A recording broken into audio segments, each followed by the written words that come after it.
Yes, once again, Brandy's back claiming that he's refuted evolutionary theory by invoking some obscure supposed law of physics. He wrote to me the other day, Borel's law in physics says evolution is utterly stupid. Anything more rare, greater than 1, and 10 to the 50th power is defined as absurd or impossible.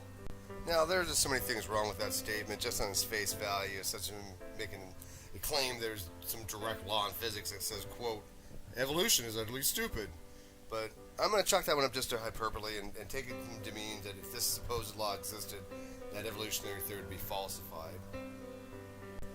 Now, I have no doubt I'm going to butcher this guy's name. He was actually a French mathematician who was one of the pioneers of measure theory. I believe his name is pronounced Émile Borel. But what he actually said was phenomena with very low probabilities do not occur. This does not mean that things with low probabilities are absurd or impossible. In fact, many things that happen quite daily have very high probabilities of not occurring, but they do occur. So is this law actually true? Well, suppose you have a deck of 52 playing cards.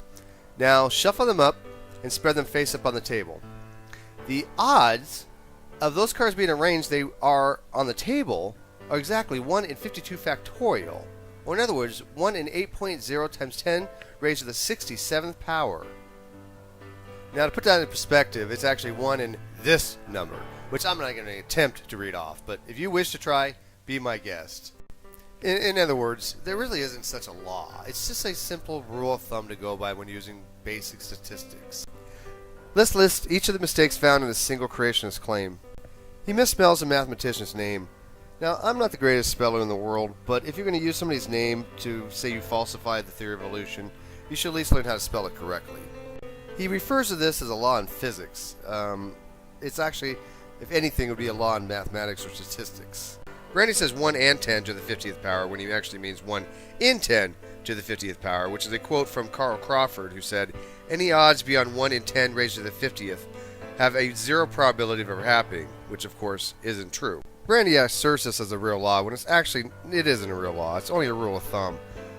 It was basically just for non-scientists, so if they had some predictive modeling, they could generate estimates based upon that modeling and neglect anything below a certain threshold of probability where those events of a particular type wouldn't be considered to be viable or be considered negligible. Things with a probability of 10 raised to the negative 50 still occur.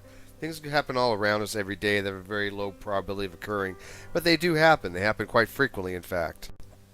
Now, to be fair, there actually is a law in mathematics called Borel's law of large numbers. It happens to look like this. However, most certainly, this is not the law that Brandy's referring to when he's been writing to me. Brandy, trying to refute evolutionary theory by claiming it violates some non-existent creationist version of Borel's law is akin to saying evolutionary theory violates Murphy's law. Once again, Brandy, you're a derp.